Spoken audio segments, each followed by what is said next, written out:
तुम ऐसा मान लो कि आज ही तुम्हारा अंत काल आ गया, सुधर जाओगे, पक्का सुधर जाओगे। जिस समय तुम्हें ये बात समझ में आ जाए कि अब तो मृत्यु नजदीक है, तो पाप में रति नहीं होगी। फिर लगेगा जीवन का सार क्या है, तो भगवान निश्चित आपको सत्संग सुनवा देंगे। जहां सत्संग सुने तो सार बात समझ में आ गई। भजन जीवन का सार है, निरंतर नाम जप करना, निरंतर भजन करना, जीवन मुक्त हो जाओगे। एक महात्मा बड़ी मस्ती से जा रहे थे, तो एक शराब पिए हुए बैठा था और पास में बोतल रखी हुई थी। उसने देखा कि ये भी मस्त और मैं भी मस्त। अरे महात्मा, तुम्हारी मस्ती से मेरी बड़ी मस्ती है। महात्मा ने कहा, क्या मस्ती है तेरी? तेरा भाग्य पढ़ के देख रहा हूं, 7वें दिन मर जाएगा तू, 7 दिन में मर जाएगा। जैसे किसी ने इंजेक्शन लगा दिया और एकदम ऐसे चेतना जागृत हुई, खड़ा हो गया, चरणों में पड़ा। आप भाग्य रेखा पढ़ लेते हो? हां, मैंने तप बल से तुम्हारे भाग्य को देखा, तुम 7 दिन में मर जाओगे। फेंक दी बोतल, गिलास फेंक दिया। 7 दिन में शरीर छूट जाएगा, तो मेरे जीवन का मतलब क्या रहा? बोले यही तो तुझे समझाना चाहता हूं। ये तेरी मस्ती किस काम की, जब मृत्यु तुझे शरीर से अलग कर देगी, तब ये मस्ती काम देगी तेरे। चरणों में गिर पड़ा। महाराज कोई उपाय नहीं? बोले मरेगा तो 7 दिन में। एक उपाय है कि तू अमर हो सकता है। अगर तू गोविंद गोविंद गोविंद ऐसा रटे तो मृत्यु से बच सकता है। घर गया, स्नान किया, गंगा जल रखा था, आचमन किया, हाथ में गंगा जल लिया। अब जितनी आयु बची है केवल गोविंद नाम में व्यतीत करूंगा, कभी जिंदगी में मदिरा पान नहीं करूंगा। महात्मा ने 7 दिन बताया है, तो 7 दिन में निश्चित, संतों के वचन कभी मिथ्या नहीं होते। पता नहीं किस जन्म के पुण्य से ऐसा संयोग बन गया उसका कि संत दर्श हुआ और संत वचन पर विश्वास हो गया। अब शुरू हो गया, गोविंद गोविंद हरे मुरारे, गोविंद गोविंद मुकुंद कृष्ण, गोविंद गोविंद रथांग पाणे, गोविंद दामोदर माधवेति, गोविंद गोविंद गोविंद गोविंद गोविंद। एक दिन व्यतीत हुआ, ओ 6 दिन रह गए, गोविंद गोविंद गोविंद गोविंद गोविंद। 6 दिन व्यतीत हुए, न खाना न पीना, गोविंद गोविंद गोविंद गोविंद, आर्त भाव। 7वें दिन तो अश्रु चलने लगे। निरंतर भगवान के 6 दिन के चिंतन मात्र से हृदय पिघल गया, पाप सब भस्म हो गए। अब तो रो रो के पुकारने लगा, प्रभु मैं बहुत नीच पापी हूं, आज आपके पास आने वाला हूं, आप कृपा करो प्रभु, राधा राधा राधा। जैसे अपने लोग रटते हैं नाम। 7वां दिन कमंडल लिए हुए, मंद मुस्कुराते हुए, फिर मस्ती से पता लगा लिया था कौन सा घर पहुंचे। वो आंख मूंदे, गोविंद गोविंद गोविंद गोविंद। गए, बोले भैया आंख खोलो। उसने सोचा मृत्यु ने बोला क्या भैया, क्योंकि 7 दिन की बात थी। 7वें देखा तो महात्मा मस्त। उनका महाराज अब तुम मरने वाला हो। बोले नहीं, कहा था तुम अमर हो जाओगे। मरना तुम्हें 7 दिन में ही है। जो 7 दिन सप्ताह के हैं, किसी न किसी दिन में तुम्हारी मृत्यु, लेकिन अब तुम मरोगे नहीं, अब तुम अमर हो गए। क्योंकि भगवान नाम ये समस्त रोगों का, शोकों का, भयों का, चिंता का नाश कर देता है। उसी दिन से वो भगवत प्रेमी महात्मा बन गया। निरंतर अब जितना जीवन है नाम जप करते हुए भगवान को प्राप्त हुआ। श्रीपाद कह रहे, तुम्हें पता है देहिष्विनो, तुम्हारा देह ये जो है कब नष्ट हो जाएगा? कुछ पता नहीं। भूलो मत, ये अगर आपका स्वास्थ्य ठीक है ना, प्रमाद मत करो, खूब नाम जप कर लो।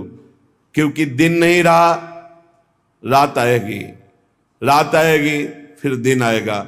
ऐसे सुख दुख का चक्र चल रहा है। यदि आप भजन नहीं करोगे तो इस चक्र से मुक्त नहीं हो पाओगे। अपना अंतकाल आज ही मान लो कि निकट आ गया है और नियम लो कि आज से हम कभी पापाचरण नहीं करेंगे। पापाचरण करने के लिए हमको बहुत सावधानी, अगर उनको रोकना है, पापाचरण जो हम कर रहे हैं उनको रोकना है तो हमको बहुत सावधानी रखने की। पहली बात, हमें आहार शुद्ध रखना है। ये जो मांस मछली शराब पीते हैं, गंदा भोजन करते हैं, इनके विवेक ही नहीं रह जाता कि किसे पाप कहते हैं और किसे पुण्य कहते हैं, क्या करना चाहिए क्या नहीं। कैसा कलेजा इनका कठोर हो जाता है, जीवों को कैसे त्रास देते हैं, कैसे कष्ट देते हैं, सिर्फ अपनी रसेंद्री और पेट भरने के लिए दुर्गति का पक्का रास्ता तय करते हैं। ये जो मांस मछली ये सब जीव जंतुओं को भून कर उबाल कर काट कर खाते, इनकी बड़ी दुर्गति होगी। जो मदिरा पीते हैं उनमें व्यभिचार दोष आ जाता है, क्रोध बढ़ जाता है, हिंसा करने में कोई उनको संकोच नहीं होता, बहुत बुद्धि भ्रष्ट कर देती। इसलिए मदिरा पान से बचे। अगर पापाचरण से बचना है तो पहले गंदा आहार गंदा पेय इसको रोके। जहां आपकी बुद्धि शुद्ध हुई तो वो आपको गलत मार्ग में जाने से बचा लेगी। अपवित्र बुद्धि सदैव गलत मार्ग की ही प्रेरणा करती रहती है। जहां गलत मार्ग की प्रेरणा करने वाली कुमति होती वहां विपत्ति, दुख, चिंता, शोक, डिप्रेशन ये सब भरा रहता है। जहां कुमति होती है वहां यही सब होता है और कुमति का विस्तार हो रहा है, कलयुग है। जहां सुमति होती है वहां सुख, संतोष, शांति, दया, करुणा, मैत्री ये दिव्य भागवतिक गुण प्रकट होते हैं। जहां सुमति तहां संपत्ति नाना, जहां कुमति तहां विपत्ति निदान। नाना प्रकार की दुख वृत्तियां कुमति में बसी हुई हैं। इसलिए भाई पहले तो अपने मन को यह समझा लो कि आज ही मरा, पता नहीं कब शरीर छूट जाए। और आज से नियम लो कि जैसे मरने वाला सोचता है अब तो मरना ही है तो पाप क्यों करें, भगवान का भजन करेंगे। जब परीक्षित जी को पता चला 7 दिन में तक्षक सर्प काटेगा 7वें दिन, उसी समय राजपाट छोड़ करके आमरण अनशन व्रत ले लिया। एक बूंद भी पानी जबान में नहीं रखेंगे, रात दिन भगवान का चिंतन करते हुए भगवान को प्राप्त होंगे। और ऐसा ही संकल्प किया जिससे बड़े बड़े ब्रह्म ऋषि प्रसन्न होकर उनको घेरे रहे जब तक उनकी परम गति नहीं हो गई। स्वयं परमहंस शिरोमणि सुखदेव जी महाराज पधारे और 7 दिन तक भगवत लीलामृत का पान कराया। मेरी बात मान लो, आज ये समझ लो कि तुम्हारा अंतिम समय हो गया। अब आज नियम लो कि अंतिम समय में जैसे कोई पाप नहीं करता, बोले अंतिम समय है अमुक दान करवा दो, अमुक सत्कर्म करा दो, गंगा जल पिला दो, बस ऐसे ही तुम जियो। पता नहीं कौन सा पल अंतिम समय। हर समय नाम जप करो, हर समय पुण्य भावना रखो, दूसरों को सुख पहुंचाओ, पवित्र रहो, भगवत प्राप्त हो जाओगे। हर श्वास तुम्हारी भगवत प्राप्ति है। अगर हर श्वास में नाम चल रहा है तो चिंता मत करो, वो आखिरी श्वास भगवान की प्राप्ति करा देगी। जैसे पुत्र के बहाने से अजामिल ने पुकारा नारायण तो भगवान हरि के पार्षद आ गए, यमदूतों की फांसी काट दी और उन्हें जीवन मुक्त बना दिया। हम भगवान को भगवान जानकर पुकारेंगे, हमारा कल्याण नहीं हो जाएगा। वो पुत्र के बहाने नारायण पुकार रहा है, उसका कल्याण हो गया। और हम जानबूझकर राधा राधा हर श्वास बोल रहे हैं, हमारा कल्याण, अरे कल्याण का परम कल्याण हो जाएगा। इसलिए जब जान लिया कि तुम्हारी मृत्यु होनी है तो कह रहे हैं कामिनी रूपाग्नौ न पतंगो वन निपतरे चक्षु प्रमादादपि। प्रमाद मत करो, दूसरों की माता बहनों की तरफ काम भावना से मत देखो, ये तुम्हारा नाश कर देगी। ये वृत्ति तुम्हारा नाश कर देगी, ये नरक ले जाने वाली है। और इस समय कलिकाल का ऐसा प्रवाह है कि कोई ये समझ ही नहीं रहा कि ये महान पाप है, इसे मनोरंजन समझा जा रहा है। धर्म पूर्वक स्वीकार करो। धर्म पूर्वक विषय सेवन करने से वैराग्य हो जाता है और वैराग्यवान ही अनुराग को प्राप्त होता है, वैराग्यवान ही शांति को प्राप्त होता है, वैराग्यवान ही भगवान की प्राप्ति के मार्ग में अग्रसर होता है। श्रीपाद कह रहे हैं जैसे पतिंगा दीपक में जलकर नष्ट हो जाता है, ऐसे किसी माता बहन की तरफ जो काम भाव करता है वो नष्ट हो जाता है। पतंगे की तरह क्यों नष्ट हो रहे हो? अद्यस्वा ना पतिष्यतो शिव पुषा पोषाय दोषा करे। तुम्हारा शरीर आज नहीं तो कल नष्ट ही हो जाएगा, तो पापाचरण क्यों कर रहे हो? धर्म पूर्वक क्यों नहीं जीते? कुर्या संगम भंग वास नियमो वृंदावने गृहताम। जो नियम लेते हो उसी को भंग कर देते हो, नष्ट कर देते हो। आज से ये नहीं करूंगा, फिर 4 दिन बाद कर बैठते हो कुसंग। आज से ये नियम लेता हूं, संकल्प लेता हूं। कोई बिरला निर्वाह कर पाता है। कुछ सत्संकल्प लिए जाते हैं तभी जीवन प्रकाशमान होता है। जीवन में कभी मदिरा नहीं पीऊंगा, परस्त्री गमन नहीं करूंगा, जुआ नहीं खेलूंगा, मांस नहीं खाऊंगा, बड़े बूढ़ों की सेवा करूंगा, अवसर बन जाए तो दूसरे के लिए अपने प्राण भी न्यौछावर कर दूंगा। ये सत मार्ग के पथिक के दृढ़ नियम होने चाहिए, चाहे गृहस्थ हो चाहे विरक्त हो। अगर नियम नहीं है तो प्रेम की प्राप्ति नहीं हो सकती। जब विरक्त होकर चित्तवृत्ति प्रभु में नहीं लगाई जाती तो फिर बहुत गंदे गंदे आचरण आ जाते हैं। व्यसन करना, नशे की उसमें रहना, अरे भगवान नाम से बढ़कर कोई नशा है? चित्तवृत्ति को परमानंद स्वरूप प्रभु में नहीं जोड़ा तो तुम्हें विश्राम मिल जाएगा केवल कपड़ा बदलने से, स्थान बदलने से। मन नहीं बदला, उद्देश्य नहीं बदला तो फिर क्या बदल दिया? श्रीपाद कह रहे हैं जब शरीर नष्ट ही हो जाएगा तो क्यों पापाचरण करते हो? श्रीधाम वृंदावन का आश्रय लो, नियम लो और अपने जीवन को भगवत प्राप्ति की योग्य बनाओ। पुण्यात् पुण्यम मंगलम मंगलानाम, दिव्यात् दिव्यम कामदम कामदानाम, सारात् सारम प्रेमदम प्रेमदानाम, अन्यद् वृंदारण्य तो मन्यताम कहा। बड़े बड़े पवित्रों को भी परम पवित्र करने वाला यह श्रीधाम वृंदावन है। बहुत महिमामय है। जिसको वृंदावन मिल गया उसे कहीं भागने की जरूरत नहीं है। अगर आप वृंदावन धाम को छोड़कर अन्य तीर्थादि अवगाहन करने जाते हो तो ऐसा समझो, हमारे रसिक महापुरुष कहते हैं जैसे रतन मिल गया और उसको छोड़कर कांच बटोरने जा रहे हो।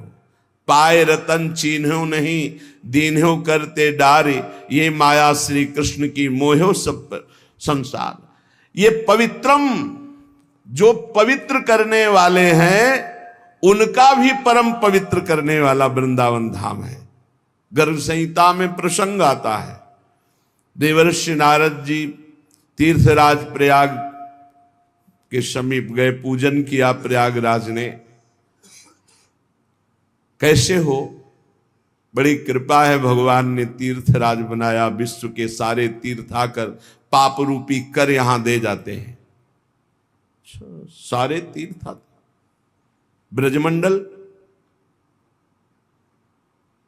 हाँ ब्रजमंडल तो कभी नहीं आया, फिर आप तीर्थराज कैसे? नारद जी ने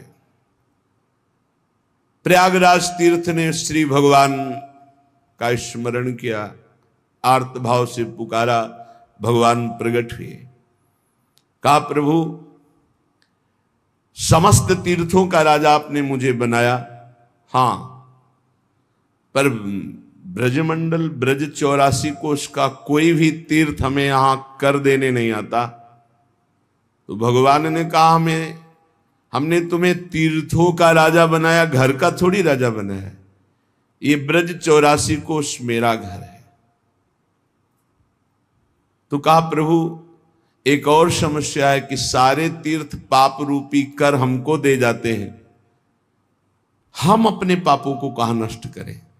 तो कहा श्रीधाम वृंदावन की परिक्रमा मार्ग में रज में लौट जाओगे तुम्हारे सारे पाप नष्ट हो। तीर्थराज प्रयाग यहां स्वयं पवित्र होने के लिए आते हैं। जब कुंभ पड़ता है तो परिक्रमा मार्ग में आकर तीर्थराज प्रयाग लौटते हैं, रजरानी में अपने को निष्पाप करते हैं। पुण्यात् पुण्यम मंगलम मंगलानाम दिव्यात् दिव्यम कामदम कामदानाम। मंगलों का भी मंगल करने वाला है। जितने भी ग्रह नक्षत्र हैं ये सब सामर्थ हमारे प्रभु से ही प्राप्त किए हुए हैं। और हमारे प्रभु का भी परम मंगल वृंदावन धाम करता है। जब जैसी इच्छा होती वैसे ही स्वरूप प्रकाशित करके युगल सरकार को सुख पहुंचाता है, आह्लाद पहुंचाता है। मंगल भवन सुख सिंधु प्रिया प्रीतम का परम मंगल परम सुख विधान वृंदावन धाम करता है। कामदम कामदानाम, सबकी कामनाएं पूर्ण करने वाले जितने भी देवी देवता हैं सबकी कामनाएं पूर्ण करने की सामर्थ्य एकमात्र परब्रह्म परमात्मा स्वरूप अखिल ब्रह्मांडों के ईश्वर भगवान श्री हरि में। वो सबको सामर्थ्य दिए, उन्हीं की सब शक्तियां हैं। अनंत शक्तियों के स्वामी वो हैं। इसीलिए वो प्रणत कामदम पद्मजार्चितम, भगवान के चरण की महिमा जब वर्णन, प्रणत कामदम, जो इन चरणों की शरण में आ गया उसकी समस्त कामनाएं पूर्ण। और यहां प्रभु की कामनाएं वृंदावन पूर्ण करता है। इसीलिए भगवत रसिक रसिक की बातें रसिक बिना को समझ सके ना। अब कोई कह सकता है जो स्वयं भगवान हैं उनकी कामना क्या हो सकती है, तुम क्या जानो। जो दाता है वो कभी मांगते नजर आएगा, लेकिन लोक व्यवहार की भी भक्ति में देख लो तो वामन रूप धर के बलि के हम मांगने जाते हैं, नहीं जाते। तो यहां तो प्रेम राज्य है, यहां तो मांगत लाल लाड़िलो नागर प्रगट भई दिन दिन की चोरी दान दैरी नवल किशोरी। कामदम कामदानाम, युगल सरकार समस्त कामनाओं को पूर्ण करने वाले ऐसे युगल सरकार की कामनाओं की पूर्ति वृंदावन करता है। जब जैसी रुचि उसी क्षण वैसा ही निकुंज वैसी सो